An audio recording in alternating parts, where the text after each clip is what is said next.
Second hand car ತಗೋಬೇಕು, direct customer ಹತ್ರ ತಗೊಂಡ್ರೆ ಕಡಿಮೆ ಸಿಗುತ್ತೆ, ಡೈರೆಕ್ಟ್ ಕಸ್ಟಮರ್ ಹತ್ರ ಹೋಗಿ ಮಾತಾಡೋಣ, ಅಪಾರ್ಟ್ಮೆಂಟ್ ಅಲ್ಲಿ ಇದ್ರೆ ಗಾಡಿ ಚೆನ್ನಾಗಿರುತ್ತೆ ಅನ್ನೋ ಒಂದು ಅಸಂಪ್ಷನ್ ಅಲ್ಲೇ ತುಂಬಾ ಜನ ಇರ್ತಾರೆ. ನೀವು ಆ ತರನೇ ಇದ್ದೀರಾ? ಡೈರೆಕ್ಟ್ ಕಸ್ಟಮರ್ ಹತ್ರ ತಗೊಂಡ್ರೆ ಏನಾಗುತ್ತೆ, ಡಾಕ್ಯುಮೆಂಟೇಶನ್ ಕರೆಕ್ಟ್ ಆಗಿದೆಯಾ ಎಲ್ಲ ಗೊತ್ತಿರೋದಿಲ್ಲ, ಯಾವ ತರ ಟ್ರಾಫಿಕ್ ಫೈನ್ಸ್ ಇದೆಯಾ, ಫ್ಲಡ್ ಆಗಿದೆಯಾ, ಸರ್ವಿಸ್ ಹಿಸ್ಟ್ರಿ ಇದೆಯಾ ಅಂತ ಗೊತ್ತಿರೋದಿಲ್ಲ. ಕಸ್ಟಮರ್ ಇವತ್ತು ನಿಮ್ಗೆ ಗಾಡಿ ಸೇಲ್ ಮಾಡ್ತಾನೆ, ನಾಳೆ ದಿನ ಬೆಂಗಳೂರಲ್ಲಿ ಇರ್ತಾನೋ ಇಲ್ಲ ಊರ್ ಬಿಟ್ಟು ಹೋಗಿರ್ತಾನೋ ನಿಮ್ಗೆ ಒಂಚೂರು ಗೊತ್ತಾಗೋದಿಲ್ಲ.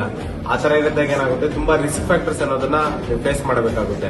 ಅದೇ ಒಬ್ಬ ರೆಪ್ಯೂಟೆಡ್ ಡೀಲರ್ ಹತ್ರ ಜಾಸ್ತಿ ದಿನದಿಂದ ಜಾಸ್ತಿ ವರ್ಷಗಳಿಂದ ಇಂಡಸ್ಟ್ರಿಯಲ್ಲಿ ಇರೋ ಹತ್ರದಿಂದ ತಗೊಂಡ್ರೆ ಏನಾಗುತ್ತೆ, ಅವರೊಂದು ಎಕ್ಸ್ಪೀರಿಯನ್ಸ್ ಅಲ್ಲಿ ಗಾಡಿನೆಲ್ಲ ನೀಟಾಗಿ ಚೆಕ್ ಮಾಡಿ ಅದ್ರ ಮೇಲೆ ಗಾಡಿ ಮೇಲೆ ಇನ್ವೆಸ್ಟ್ಮೆಂಟ್ ಮಾಡಿರ್ತಾರೆ. ಮತ್ತೆ ಅದ್ರ ಜೊತೆಗೆ ಕಸ್ಟಮರ್ಸ್ ನ ಲಾಂಗ್ ಟರ್ಮ್ ನೋಡೋ ಅಂತ ಡೀಲರ್ಸ್ ಇದ್ರೆ ಅವ್ರು ನಿಮ್ಗೆ ನೆಕ್ಸ್ಟ್ ರಿಪೀಟೆಡ್ ಆಗಿ ಕಸ್ಟಮರ್ ಬರಲಿ ಅಂತ ಹೇಳ್ಬಿಟ್ಟು ಮೋಸ ಮಾಡೋದಕ್ಕೆ ಹೋಗೋದಿಲ್ಲ.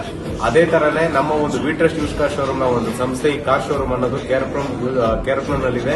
ನಾನು ಆ ಒಂದು ಸಂಸ್ಥೆಯ ಪ್ರೊಪ್ರೈಟರ್ ಆಗಿ ಇದ್ದೀನಿ, ವೇದಾಂತಾಚಾರಿ ಅಂತ ಇದೆ ನನ್ನ ಹೆಸರು. ನಾನು 13 ವರ್ಷದಿಂದ ಇದೇ ಫೀಲ್ಡ್ ಅಲ್ಲಿ ಇರೋದು.